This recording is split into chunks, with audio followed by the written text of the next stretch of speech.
నామమున మహిమ కలుగును గాక. మనం ఈరోజు రోమీలకు రాసిన పత్రిక 12వ అధ్యాయము 19వ వచనం నుంచి 21వ అధ్యాయం 12వ అధ్యాయము 21వ వచనం నుండి మనం ధ్యానించుకుందాం. ఏమని రాయబడి ఉన్నది? కీడు వలన జయింపబడకుండా మేలు చేత కీడుని జయించుము.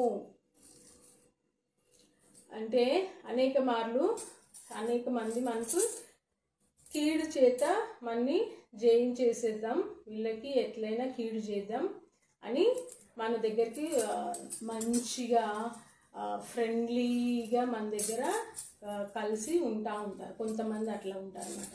కీడు చేసేస్తే వీళ్ళకి కీడు బాగా చేసేద్దాము, క్లోజ్ ఫ్రెండ్స్ లాగా యాక్ట్ చేసి అని వాళ్ళు కీడు చేత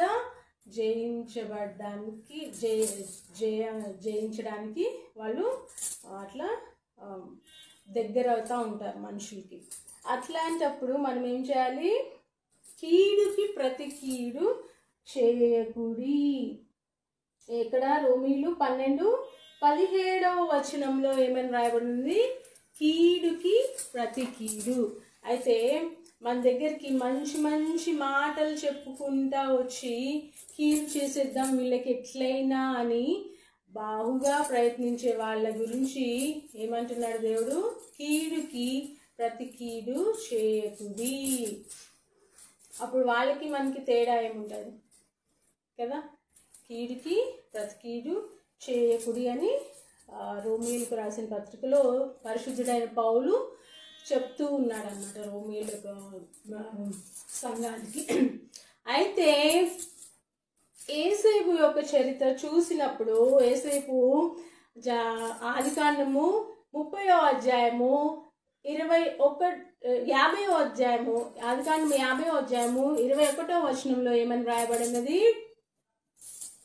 మీరు నాకు కీడునే ఉద్దేశించిరి కానీ అది నాకు మేలుకై సమకూడి ఉన్నది అని అంటాడు యేసేపు. ఇది ఏ కాంటెక్స్లో? యేసేపు దగ్గరికి వాళ్ళ 11 మంది అన్నయ్యలు తమ్ముళ్ళు వస్తారనమాట. అన్నయ్యలు అందరూ వస్తారు, 11 మంది అన్నయ్యలు, వాళ్ళ తండ్రి కూడా వస్తాడు యాకోబు. అప్పుడు వాళ్ళని చూసి యేసేపు ఏమని చెప్తాడు? మీరు నాకు కీడు చేయ ఉద్దేశించిరు కానీ అదంతా నాకు మేలుకే సమకూడి ఉన్నది అని అంటాడనమాట. అయితే వాళ్ళు యేసేపుని ఏం చేశారు మనకు అందరికి తెలుసు కదా, దైవభక్తులందరికీ ఏం చేశారు? అతన్ని తీసుకుపోయి ఒక గోతిలో పడేసి మళ్ళీ ఒక పని మనిషిగా వాడిని మార్చేసి పాపం అట్లా ఎవరికి అమ్మేసి అలాగూ అతను ఈజిప్టు దేశం దాకా కొనుక్కోబడ్డాడనమాట. అప్పుడు వాళ్ళు ఏమనుకుని ఉంటారు వాళ్ళ అన్నయ్యలందరూ? ఆహా, వీడికి మనం చాలా కీడు చేసేసాం, ఇంకా వాడు డెవలప్ అవ్వలేడు అనుకుని ఉంటాడు. కానీ ఇక్కడ ఏం చెప్తున్నాడు? మీరు నాకు కీడు చేయ ఉద్దేశించారు కానీ అది అంతయు నా మేలుకే సమకూడి ఉన్నది అని చెప్తూ ఉన్నాడు అనమాట. తన సాక్ష్యం లాగా ఉండొచ్చు.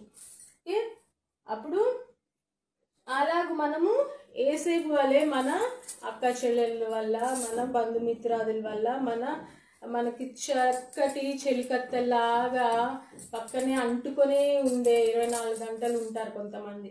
వాళ్ళకి ఏం చేసే అలవాటు? కీడు చేయడమే వాళ్ళకి అలవాటు. అది అప్పుడు మనము వాళ్ళకి కీడుకి ప్రతి కీడు చేయనేకూడదు. బైబిల్ ప్రకారం ఏంటి? కీడుకి ప్రతి కీడు చేస్తే వాళ్ళకి మనకి తేడా ఎక్కడ ఉంటుంది? వాళ్ళలాగే మనం అయిపోతాం కదా.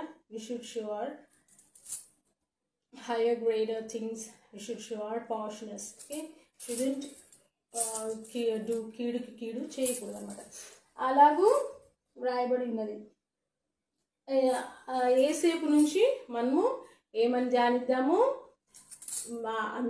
ఎప్పుడైతే మనకి అందరు కీడు చేయాలని మన దగ్గరికి వచ్చినప్పుడు అప్పుడు యేసేపు వలె మీరు నాకు కీడు చేయ ఉద్దేశించిరు కానీ అదంతయు నాకు మేలుకే సమకూడి ఉన్నది అని చెప్పగలిగే, సాక్ష్యం చెప్పగలిగే ధన్యతను దేవుడు మనకు తప్పకుండా అనుగ్రహిస్తాడని ఈ చిన్న ధ్యానంను యేసయ్య నామంలో ముగించుకుంటున్నాను. ఆ ఇంటర్నెట్ యాప్స్ ద్వారా ఈ యొక్క ధ్యానంను అందరూ మా చుట్టాలందరికీ తెలియజేయటకు దేవుడిచ్చిన మంచి అవకాశం కొరకు దేవుని కృతజ్ఞతాస్తుతులు చెల్లించుకుంటూ దేవునికి నామముకు మహిమ కలుగును గాక.